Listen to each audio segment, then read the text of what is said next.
ఈ కీర్తన పైన రచయిత పేరు ఇవ్వబడలేదు, కానీ రచన శైలి చూస్తే మాత్రం దావీదు కీర్తనే ఇంగ్లీష్లో స్టైల్ మ్యాన్ అంటారు. ఆ స్టైల్ బట్టి, రాసే పద్ధతిని బట్టి మనం రచయితలను కనుక్కోవచ్చు. దీంట్లో ముఖ్య అంశాలు: మెస్సియా రాకడలో అన్ని జాతుల వారు రక్షణలోకి రావడం ఒకటి. రెండవ అంశం, 1000 ఏళ్ల పరిపాలనలో భూమి ఫలపడటం ఒకట. ఇవి 2 అంశాలు. మొదటిది యేసు ప్రభు రాకడలో అన్ని జాతుల వారు రక్షణలోకి రావటం. రెండవది 1000 ఏళ్ల పరిపాలనలో భూమి ఫలపడతంగా మారటం. ఇది ఒక నెగినం. 4వ కీర్తనలో నెగినం అంటే ఏమో చూసాం మనం. అంతి వాద్యములతో పాడదగిన కీర్తన. దీనిని 3 భాగాలు చేయవచ్చు. మొదటి భాగం 67 కీర్తన మొదటి 2 వచనాలు, 1-2 వచనాలు. దేవుని రాజ్యం విస్తరించుట. రెండవ భాగం 3-5 వచనాలు. అన్ని జాతుల వారు సంతోషించుట. మూడవ భాగం 6-7 వచనాలు. భౌతిక మరియు ఆధ్యాత్మిక ఆశీర్వాదాలు.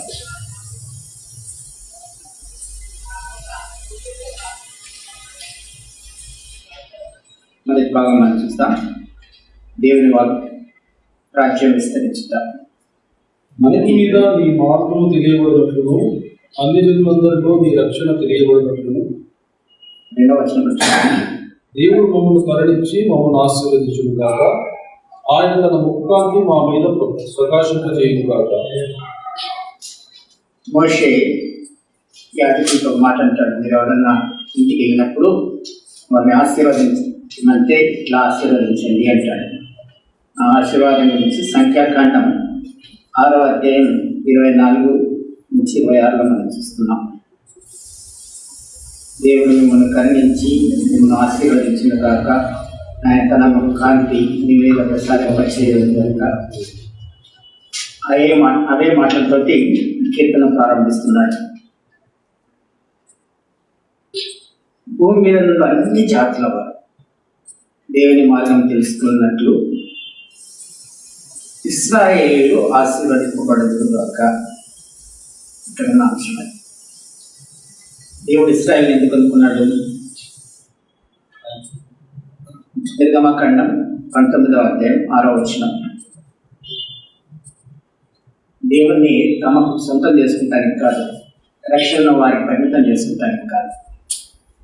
నిర్గమకాండం 19:6. సమస్త భూమి నాదే కదా. ఏమంటున్నాడు? సమస్త భూమి నాదే కదా. నాకు యాజకులు రాజ్యంగాను పరిశుద్ధమైన జనముగాను ఉండాలని చెప్పుకుంటే ప్రపంచంలో ఉన్న అన్ని జాతులు నావే. ప్రపంచంలో దాదాపు 12,000 జాతులు ఉన్నాయి. దాంట్లో ఇస్రాయేల్ జాతి ఉంది. మీరొక్కరే నావారు కాదు, ప్రపంచంలో ఉన్న అన్ని జాతుల వారు నావాలి. అయితే మీకు ధర్మశాస్త్రం ఎందుకు ఇస్తున్నాను అంటే, మీలో ఉన్న అన్ని గోత్రముల వారు, లేవి గోత్రం గురించి చెప్తాడు ఇక్కడ. అన్ని గోత్రాలు చెప్తున్నాడు. లేవి యాజకులు రాలేదప్పటికి. అన్ని గోత్రంలో వారు యాజకులుగా ఉండాలి. ఎవరికి యాజకులుగా ఉండాలి? ప్రపంచంలో ఉన్న అన్ని జాతుల వారికి యాజకులుగా ఉండాలి. బహుశా అందుకేనేమో ఇశ్రాయేలుని దేవుడు వ్యాపారస్తులుగా చేశాడు. ప్రపంచ వాణిజ్యం అంతా వారి చేతుల్లోనే ఉండేది. మనకు తెలిసినంత వరకు, మనకున్న ఆధారాలను బట్టి భారతదేశానికి, ఇశ్రాయేల్కి, అరబులకి వాణిజ్యం ట్రేడ్ మొదలైంది సొలొమోను కాలంలోనే, క్రీస్తు పూర్వం 1000 సంవత్సరాల కాలంలోనే.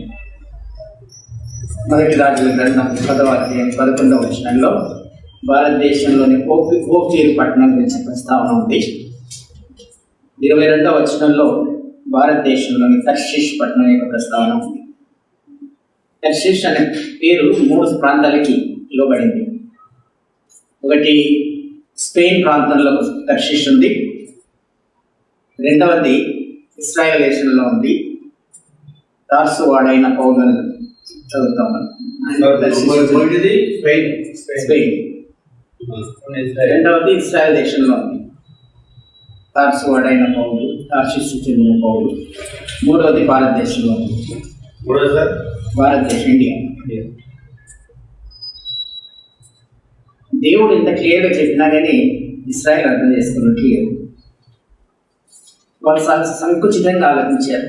దేవుడు మా దేవుడే, ప్రార్థన చేయమంటే అబ్రహాం దేవుడు, ఇస్సాకు దేవుడు, యాకోబు దేవుడు అన్నారు. వాళ్ళ జాతికే పరిమితం చేస్తున్నారు. మనల్ని ప్రార్థన చేయమన్నా మనం అట్లా చేస్తున్నాం. మన తల్లిదండ్రులు పేరు పెడతలేము, మనం వాళ్ళ తల్లిదండ్రులు పేరు పెడుతున్నాం. మనం కూడా బ్రెయిన్ వాష్ అయిపోయాం. మనం కూడా ఇస్రాయేల్ అనుకుంటున్నాం మనం. కానీ దేవుడు అన్ని జాతులకు చెందినవాడు. ఈ ఉద్దేశాన్ని కొంతమంది అర్థం చేసుకున్నారు బైబిల్ ప్రవక్తల్లో. అట్లా అర్థం చేసుకున్న వారిలో ముఖ్యుడు దావీదు. అందుకనే దేవుడు అంటాడు, నా హృదయానుసారుడు. ప్రవచనాన్ని బట్టి చూస్తే యెషయా, ఇర్మియా వాళ్ళు చాలా గొప్ప ప్రవక్తలు. కానీ దేవుడు వారిని హృదయానుసారులు అని చెప్పలేదు. ఎందుకంటే వారికి కొంచెం సంక్షిప్త భావం ఉంది. ఈయన మాత్రం సమస్త దేశములారా యెహోవాను స్తుతించుడి, సేవించుడి అనే కీర్తనలు పాడతారు. దావీదు కాకుండా ఇట్లాంటి ఆలోచన ఉన్నవారు యెషయా, దానియేలు, కొంతవరకు ఎహెజ్కేలు, జకర్యాలో కూడా కొంతవరకు ఆ విషయం చూస్తాం. పాత నిబంధన కాలంలో అన్య జనులకు సువార్త అందించింది పేపడున్నాడు యోనా. ఆ మాటకు వస్తే యోనా ఇశ్రాయేలుకో కాదు, బహుశా అందుకే దేవుడు ఆయన నిలమన్నాడు. యోనా ఇశ్రాయేలు యొక్క సాంప్రదాయం ప్రకారం శూన్యము విధవరాలు ఉంది కదా, విధవరాలు కుమారుడు దేశ అంటాడు, వచ్చే సంవత్సరం ఈ టైంకాలానికి ఒక కుమారుడు పుట్టాడని. కుమారుడు పుట్టాడు, కొంతకాలానికి చనిపోతాడు. చనిపోతే ఆమె ఎలీషా దగ్గర పరిగెత్తుకుంటూ వస్తుంది. నేను ప్రార్థన చేస్తే బ్రతుకుతాడు. అతనే తర్వాత కాలంలో ఇశ్రాయేల్ దేశానికి జాతీయ ప్రవక్త అయ్యాడు. యెరోబాము కాలంలో జీవించాడు. యెషయా, ఇర్మియా కంటే ముందు జీవించాడు. అతని తల్లి సునేమి. అప్పటికే బాగా తండ్రి చనిపోయాడు, విధవరాలు కదా, సునేమి దేశానికి చెందినని. అందుకని యోనా గ్రంథం ఉద్యోగంలో ఏం చేస్తాం మనం, అమిత్తయి కుమారుడైన మత్తయి కుమారుడైన అంటే మత్తయి యొక్క ఫిమనైన్ ఫామ్, స్త్రీలింగంలో రాసింది. సాధారణంగా ఎవరైనా పేరు చెప్తే son of so and so అని అంటాం మనం. సన్ ఆఫ్ ఫాదర్ పేరు చెప్తాం, son of mister so and so. ఇక్కడ son of missus so and so, స్త్రీ సంతానంగా, స్త్రీ కుమారుడుగా చెప్పబడిన వారు ఇద్దరే. ఒక ఆయన యేసుక్రీస్తు, ఒక ఆయన యోనా.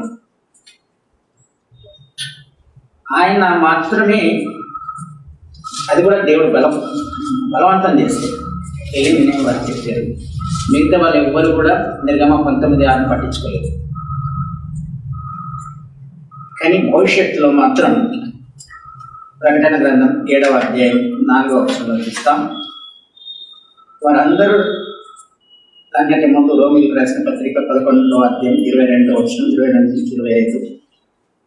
శ్రమకాలంలో ఇశ్రాయేల్ అందరూ రక్షణలోకి వస్తారు. ప్రకటన 7:4 ప్రకారం వారిలో 1,44,000 మంది ముద్రింపబడతారు, ఇవాంజలిస్టులుగా ముద్రింపబడతారు.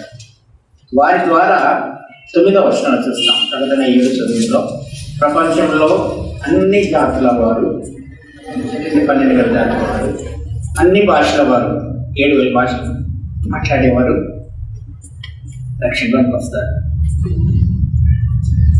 నిర్గమకాండం 19:6 ఉంది, సమకాలంలో నెరవేరుతుంది. అయితే దాని పరిపూర్ణ నెరవేర్పు మాత్రం సమకాలంలో అన్ని జాతుల వారు రక్షణలోకి వస్తారు, కానీ దేశం మాత్రం క్రీస్తు విరోధి కాలంలో చేతుల్లో ఉంటుంది. మరి పరిపూర్ణంగా ఈ ప్రవచనం ఎప్పుడు నెరవేరుతుందంటే యెషయా గ్రంథం 19:24 మనం చూస్తాం. ప్రపంచంలోని అన్ని జాతుల వారికి అబ్రహాం సంతానం ఆశీర్వాదకరంగా మారుతుంది. అబ్రహాం సంతానం అన్నప్పుడు ఇశ్రాయేలీలు, ఇష్మాయేలీలు, కెతురా సంతానం, ఆ ముగ్గురు కలిసి ప్రపంచంలోని అన్ని జాతుల వారికి ఆశీర్వాదకరంగా మారుతారు. దాని తర్వాత కీర్తనకాడు సెలా మాట వాడుతున్నాడు. అంటే కొంచెం ఆగి భవిష్యత్తులో నెరవేరే గొప్ప దేవుని ప్రణాళిక నిమిత్తము ధ్యానించమంటున్నాడు. రెండవ భాగం, అన్ని జాతుల వారు సంతోషించుతారు. 3వ వచనం నుంచి 5వ వచనం. 3వ వచనం 67. దేవా, ప్రజలు నిన్ను స్తుతించుదురు గాక, ప్రజలందరూ నిన్ను స్తుతించుదురు గాక. న్యాయము బట్టి నీవు జనములకు తీర్పు తీర్చుదువు, భూమిని ఉన్న జీవులను ఎరుదు. 22వ కీర్తన ఇంతకుముందే మనం చదివాం.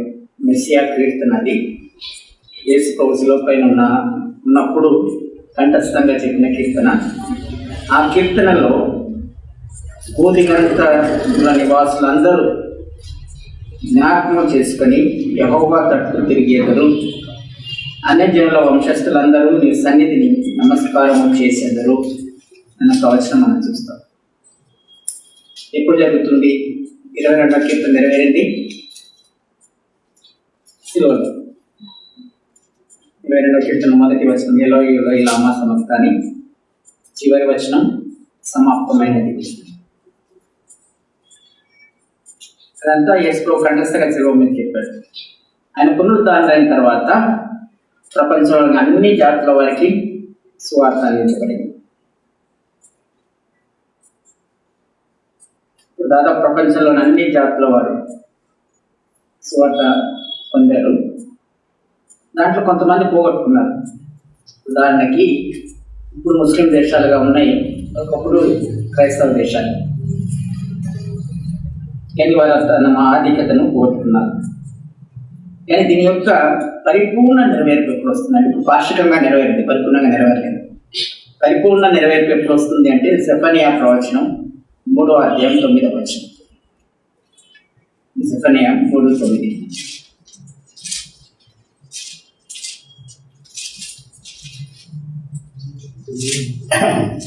అప్పుడు జనులందరూ యెహోవా నామమును బట్టి ఏక మనసుపై ఆయనను సేవించినట్లు నేను వారికి పవిత్రమైన పెదవులను ఇచ్చేదను.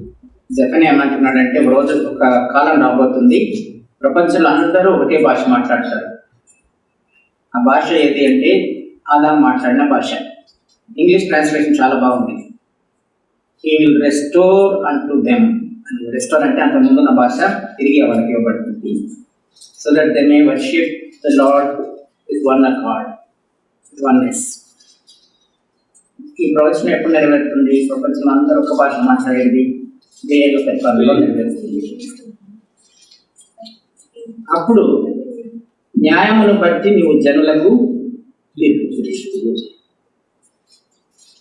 ఎలా తీర్పు తీరుస్తాడో యెషయా ప్రవచనం 11వ అధ్యాయం 3-4 వచనాల్లో చూస్తాం మనం.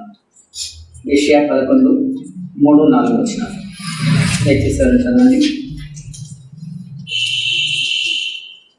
మెస్సియా యెహోవా భయము అతనికి ఇంపైన సువాసనగా ఉండదు. కంటి చూపును బట్టి అతడు తీర్పు తీర్చడు, తాను విన్న దాన్ని బట్టి విమర్శ చేయడు. నీతిని బట్టి బీదలకు తీర్పు తీర్చును, భూనివాసుల్లో జీవులైన వారికి యథార్థంగా విమర్శ చేయడు. తన వాగ్దండం చేత లోకమును కొట్టు, తన పెదవులు ఊపి చేత దుష్టులను చంపు. న్యాయాన్ని అందించే జడ్జి ఏం చేస్తాడు? ఇద్దరు లీడర్స్ ఉంటారు, ఫర్ అండ్ అగెన్స్ట్ వారి వాదనలు వింటాడు, ఫైనల్ జడ్జ్మెంట్ ఇస్తాడు. కదండి. మరి ఇక్కడ ఏం రాస్తున్నాడు? ఈయన మాత్రం ఎవరి వాదనలు వినడు, ఏ లాయర్స్ పెట్టుకొని అవసరం లేదు. మరి ఆయనకి సత్యం ఎట్లా తెలుస్తుంది? యోహాను సువార్త 2వ అధ్యాయం 24-25 వచనాలు. యోహాను 2:24-25. అయితే యేసు అందరినీ ఎరిగినవాడు కనుక ఆయన తనను వారి వశం చేసుకునలేదు. ఆయన మనిషిని ఆంతర్యమును ఎరిగినవాడు. మనిషిని ఆంతర్యమును ఎరిగినవాడు. యెషయా కూడా అదే చెప్తున్నాడు 11వ అధ్యాయంలో. ఆయన ఇతరులు అడ్వైజ్ చేయని అవసరం లేదు, లాయర్స్ ఉండి వాదించిన అవసరం లేదు. ఆయన అందరి ఆంతర్యమును ఎరిగినవాడు కనుక దాని ప్రకారం న్యాయం తీరుస్తాడు. భూమి మీద ఉన్న జనులను ఏలెదవు. సేన వేర్ల పరిపాలనలో అన్ని జాతుల వారిని యేసు ప్రభు వెళ్తాడు. వారితో పాటు విశ్వాసులు కూడా వెళ్తారు.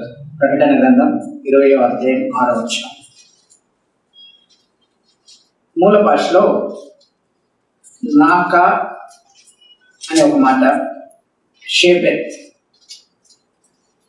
ఈ రెండింటితో ఏలుతాడు అని రాసింది. నాకా, షేపెత్. నాకా అంటే దండించుట, షేబెత్ అంటే దుడ్డు కర్ర లేక దండం. అంటే వేళ్ల పరిపాలనలో మనుషులు వాళ్ళ వీక్నెస్ ఉంటుంది కదా. యేసు ప్రభు ఎంత మంచివాడైనా కానీ మనుషుల్లో మాత్రం వాళ్ళ పాపపు నైజంగా ఉంది. మామూలు మనుషులే వాళ్ళు. కాబట్టి వాళ్ళ తప్పుదారిలోకి వెళ్ళినప్పుడల్లా ఆయన దుడ్డు కర్రను దండమును వాడి మన సరైన దారికి తీసుకొస్తారు. ఇక్కడ చదువుతాం అది మనం కీర్తన 23లో చదువుతాం. ఇంకోటి ఏం చెప్తాడు? యెషయా గ్రంథం 11వ అధ్యాయం 4వ వచనం. అతడు తన వాగ్దండము చేత లోకమును కొట్టును. వాగ్దండం అంటే నోటితో వచ్చే దండము. అంటే తన మాటల చేత మనుషుల మనస్సాక్షిని గద్దిస్తూ జనుల్ని వెళ్తాడు. అందుకనే సెలా అంటున్నాడు, మెస్సియా ఏలుబడిని దాని ముఖ్య లక్షణాలను ఒకసారి ఆగి ధ్యానించడం కాక అంటున్నాడు. 4వ వచనం. జనములు సంతోషించుచు ఉత్సాహ ధ్వని చేయను కాక, దేవా ప్రజలు నిన్ను స్తుతించుదురు కాక. 5వ వచనం అనేది 4వ వచనం. జనులు సంతోషించు ఉత్సాహ ధ్వని చేయను కాక. మూల భాషలో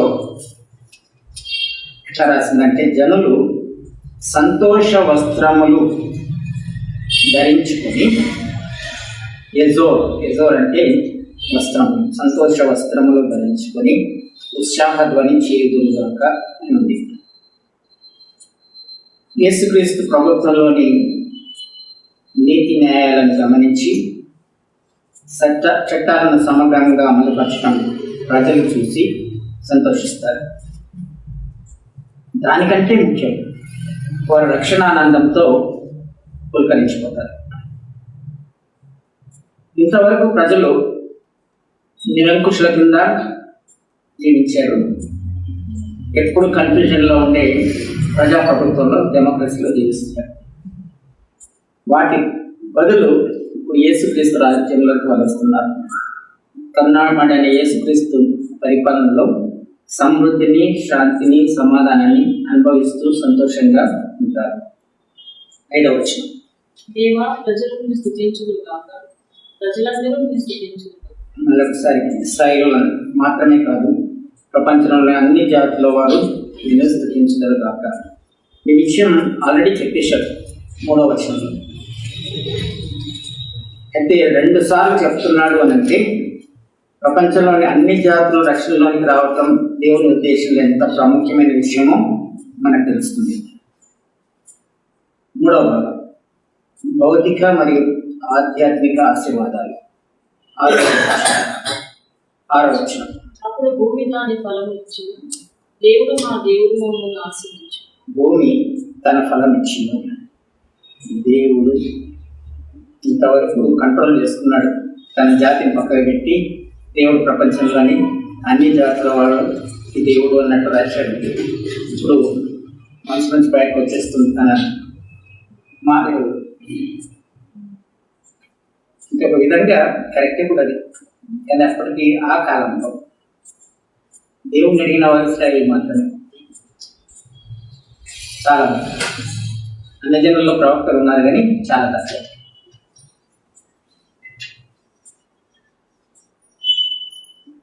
భూమి ఫలమిస్తుంది. యెషయా 11వ అధ్యాయం 65వ అధ్యాయం 66వ వచనం చూసినట్లయితే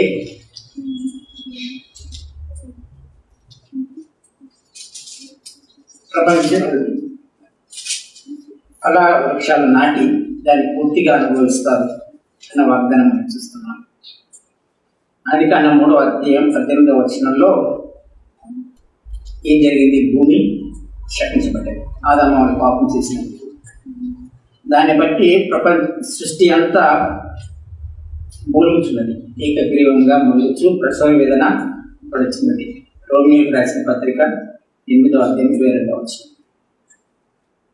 అయితే యేసుక్రీస్తు పరిపాలనలో పరిపూర్ణంగా ఫలభరితంగా మారుతుంది. రెఫరెన్స్గా చూస్తే యెషయా 11, 65, 66, 76. మన దేవుడు సృష్టికర్త అయిన దేవుడు కనుక విశ్వాసులను వారి దేశాన్ని ఆశీర్వదిస్తాడు. వారి దేశాన్ని అంటే ఇశ్రాయేల్ దేశాన్నే కాదు, విశ్వాసుల దేశాలన్నిటినీ ఆయన ఆశీర్వదిస్తాడు. 7వ వచనం. దేవుడు మమ్మల్ని దీవించు, బూదిగంత నివాసులందరూ ఆయన యందు భయభక్తులు నింపుదురు. బూదిగంత నివాసులందరూ ఆయన యందు భయభక్తులు నింపుదురు. ప్రపంచంలోని అన్ని జాతుల వారు దేవుని ప్రేమిస్తారు, సహమానవుల్ని ప్రేమిస్తారు, ముఖ్యంగా అణగారిన వర్గాలని ప్రేమిస్తారు. నిజమైన భక్తి ఏమనగా అనాథులకు, విధవరాలకు సహాయం చేయుట. అటువంటి లక్షణం వారికి వస్తుంది. ఇది చాలా చిన్న కీర్తన. మీకు ఏమైనా క్వశ్చన్స్ ఉంటే అడగండి. కీర్తన 68వ కీర్తనకు వెళ్ళక ముందు ఇది ప్రవచనాత్మక కీర్తన. వార్షికంగా వేళ్ళ పరిపాలన నెరవేరుతుంది. క్షమించండి, వార్షికంగా ఇప్పుడు కృపాయుగంలో నెరవేరుతుంది. 1000 పరిపాలన పరిపూర్ణంగా నెరవేరుతుంది. అమిత్తయ్య కుమారుడు అని అంటే అమిత్తయ్య యెహోషువ గ్రంథంలో చెబుతున్న వంశం అమిత్తయ్య ప్లేస్. అమిత్తయ్య అంటే 2 అర్థాలు ఉన్నాయి. అమిత్తయ్య అంటే నా సత్యము. ఇలా మన జెండర్ పాయింట్ ఆఫ్ వ్యూ చూస్తే అది ఫిమినైన్ ఫార్మ్ ఆఫ్. అయితే ఇక్కడ నా సత్యము అనే దాన్ని అనుభవించుకుంటానికి సూటబుల్ కావచ్చు.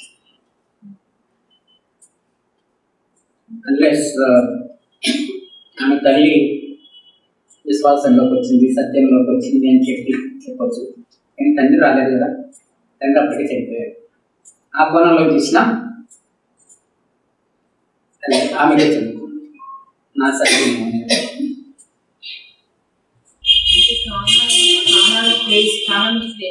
విభజించినప్పుడు జబ్బులను అదే నేను చెప్తున్నాను. 2 అర్థాలు ఉన్నాయి. అక్కడ అర్థం ఏంటంటే నా సత్యం అని. లిటరల్ మీనింగ్ తీసుకుంటే నా సత్యం, ఫామ్ తీసుకుంటే ఫెమినైన్. కుమారుడు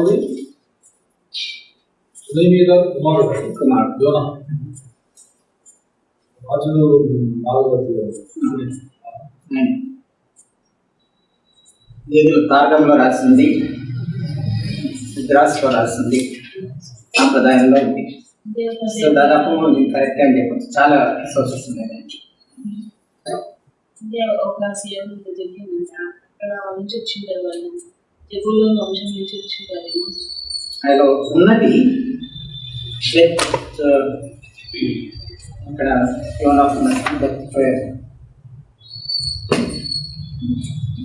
ఫెయిత్ గొప్ప కదా, యోనాస్థలం స్వస్థలం, అది జబూలు గోత్రంలో ఉంది. కానీ ఇస్రాయేల్ సున్నీ శ్రీలం నుంచి వచ్చి అక్కడ సెటిల్ అయ్యారు, సెటిలర్స్. కానీ ఎలీషాకు చాలా సేవ చేశారు. రషీస్ ఇండియాలో ఎక్కడ ఉన్నాయి? ట్యాంకోబార్ అంటే తమిళనాడులో, ఇప్పుడు వెలంగాని అంటాం కదండి, వెలంగాని. తెలంగాణ అంటే అదే ప్లేస్. వెలంగాని ట్యాంకోబార్ అని అంటారు పక్క స్థలాన్ని. ఇంకా శ్రీశోర్ ఉన్నది ట్యాంకోబార్, వెలంగాని కొంచెం లోపల, ల్యాండ్ లోపల. సార్ స్తుతి వస్త్రం అని ఉంది కదా సార్, స్తుతి వస్త్రం అని ఉంది కదా, 4th verse. అంటే ఏంటి సార్ స్తుతి వస్త్రం? ఇంకా ఆనందాన్ని వస్త్రాలుగా ధరించుకుంటారు, స్తుతిని సంతోష వస్త్రాలుగా ధరించుకుంటారు. అంటే వారి మొత్తం పర్సనాలిటీ సంతోషంగా ఉంటుంది. అన్యజనుల ప్రవక్తలు అంటే ఎప్పుడు చదువు? చాలా మంది ఉండొచ్చు. హెబ్రీయులకు రాసిన పత్రిక 1వ అధ్యాయం 1వ వచనంలో ఏం చేస్తాం? దేవుడు నానా విధములుగా మాట్లాడాడు, తర్వాత ప్రవక్తల ద్వారా మాట్లాడాడు, తర్వాత యేసు ప్రభు ద్వారా మాట్లాడాడు. దాంట్లో మొట్టమొదట నాన్ జూయిష్ ప్రవక్త అంటే మెల్కీసెదెక్, అబ్రాహాం కంటే సీనియర్ అతను. దాని తర్వాత యోబు ఇశ్రాయేలు ఉంటారు, ఊజు దేశం వాడు. తర్వాత బిలాం, బైబిల్ ప్రకారం బిలాము ఒక ప్రవక్త, మోయాబీయుడు. ఈయన ఒక అతను ఉన్నారు, యోనా ఒక అతను ఉన్నారు. ఇంకా చాలా మంది ఉన్నారు. అబ్రాహాం ముందున్న ప్రవక్తలందరూ నాన్ ఇజ్రాయెలిట్స్ కదా, ముందున్న ప్రవక్తలందరూ యోనా, మన నోవా కానీ ఇంకా మెల్కీసెదెక్ 6 అధ్యాయాలు ఉంది. దానికన్నా అందరికంటే ఎక్కువ కాలం జీవించింది మెతూషెలా కానీ, ఆయన తండ్రి హానోకు కానీ, వీళ్ళంతా నాన్ ఇజ్రాయెలిట్స్. సార్ ఇంకొక సార్, సిమియోను యోనాకి ఏంటి సార్ కనెక్షన్? సిమియోను అంటే యోనా పేరా సార్? ఇప్పుడు పేతురికి సిమియోన్ అని పేరు.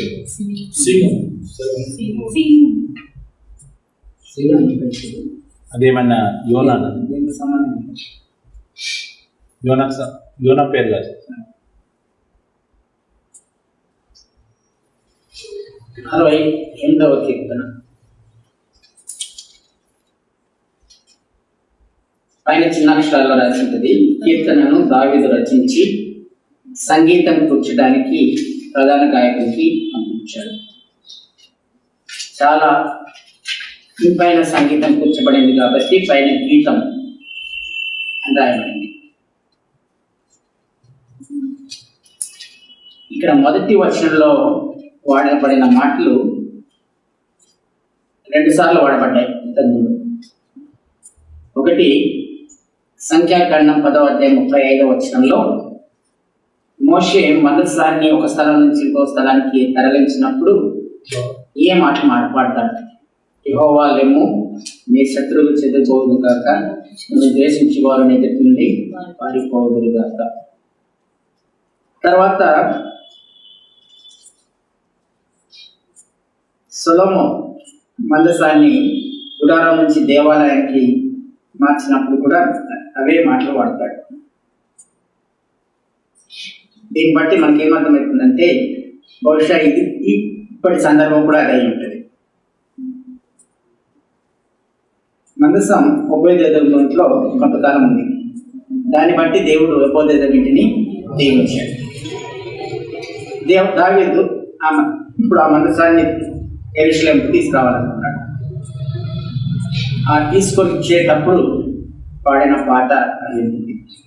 మందసాన్ని తీసుకొచ్చేటప్పుడు చాలా దూరం కదా, పాట పాడుతూ వచ్చారు. అందుకని చాలా కీర్తనలు పాడారు ఆ టైంలో.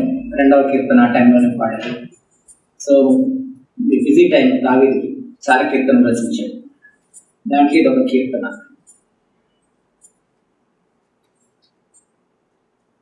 దీని క్లూ మనకి ఎక్కడ దొరుకుతుందంటే 16వ వచనంలో దొరుకుతుంది. 60:16.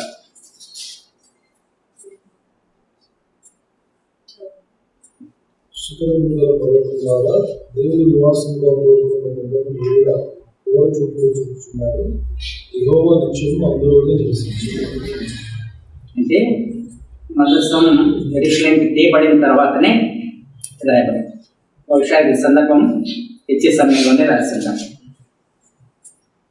ఇంకోటి, ఆ మందసం తెచ్చేటప్పుడు 2వ సమూయేలు 6వ అధ్యాయం 14వ వచనంలో మనం చూస్తాం.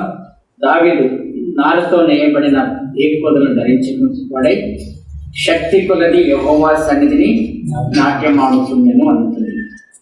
అటువంటి సందర్భమే 3వ వచనంలో చూస్తాం. 68:3 అటువంటి ప్రస్తావన కనబడుతుంది.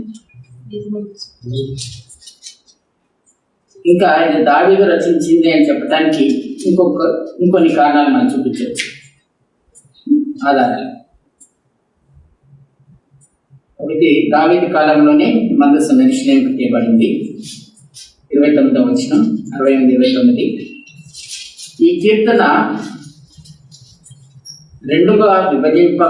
దేశం రెండుగా విభజించబడక ముందు రాయబడినట్లు 27వ వచనం బట్టి అర్థమవుతుంది. ఇక్కడ చూడండి, 2 ప్రాంతంలో వారు, జాతుల వారు, గోత్రాల వారు అక్కడ మెన్షన్ చేయబడతారు. కనిష్ఠులకు బెన్యామీను అను వారు ఏదికి అచ్చట ఉన్నాడు, యూదా అధిపతుల పరివారం అచ్చట ఉన్నది, జెబూలూను అధిపతులను, నఫ్తాలి అధిపతులను ఉన్నారు. అన్ని జాతుల వారు ఉన్నారు. అంటే ఉత్తర దేశం వారు, దక్షిణ దేశం వారు. ఇదే అంశాన్ని మనం ప్రవచనాత్మకంగా, యాక్చువల్గా ఈ కీర్తన ప్రవచనాత్మక సాదృశ్యం, ప్రవచనాత్మకంగా తీసుకుంటే ఇది యేసు ప్రభు యొక్క ఆరోహణాన్ని సూచిస్తుంది. ఇమ్మీడియట్ హిస్టరీ, ఛాయ నెరవేర్పు అంటాం కదా. ఛాయ నెరవేర్పులో దావీదు కాలంలో మందసాన్ని యెరూషలేముకు తీసుకురావటం ఛాయ నెరవేర్పు. ప్రవచనాత్మక పరిపూర్ణ నెరవేర్పు యేసు ప్రభు పరలోకానికి ఆరోహణం అవుతుంది. ఆరోహణమైనప్పుడు ఏం చేశాడు? ఎఫెసీయులకు రాసిన పత్రికని 4వ అధ్యాయం 8వ వచనంలో చెరను చెరగా తీసుకుని వెళ్ళాడు. అవే మాటలు కీర్తనలో ఉంటాయి. చెరను చెరగా తీసుకువెళ్ళినట్టు మనం చూస్తాం. ఇక్కడ మన తెలుగు బైబిల్లో శీర్షికలు చిన్న అక్షరాలతో రాసినట్లే సిరియా ట్రాన్స్లేషన్లో, సిరియా భాషలోని ట్రాన్స్లేషన్లో శీర్షిక ఇట్లా రాసింది: మెస్సియా యుగంలో అన్య జనులను విశ్వాసంలోనికి పిలుచుట అని రాయబడింది. చిన్న అక్షరాలతో రాసింది, ఎడిటర్స్ రాసింది కాబట్టి లాటిన్ ఎడిటర్స్ రాసింది ఒక అందుకే చిన్న అక్షరాల్లో ఉంటాయి. సిరియా ట్రాన్స్లేషన్లో ఏమనుంటుందంటే మెస్సియా యుగంలో అన్య జనులు విశ్వాసంలోనికి పిలువబడతారు. జార్కి పండితుడు కూడా, జార్కి అంటే ఇశ్రాయేలు పండితుడు, ఇది మెస్సియా యుగాన్ని సూచిస్తుందని అంటున్నాడు. ముఖ్యంగా 31వ వచనాన్ని రెఫర్ చేస్తుంది. ఈ కీర్తనను మనం 8 భాగాలుగా చేయవచ్చు. మొదటి భాగం 1-2 వచనాలు. శత్రువులను చెదరగొట్టమని ప్రార్థించటం.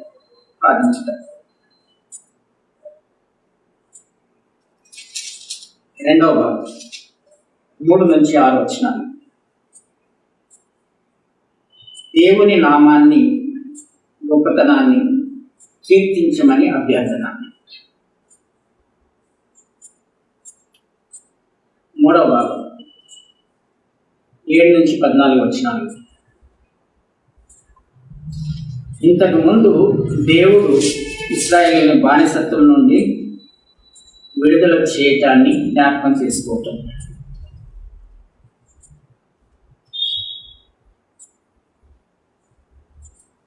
4వ భాగం 15-18 వచనాలు. సియోను పర్వతం హెచ్చింపబడుట. 5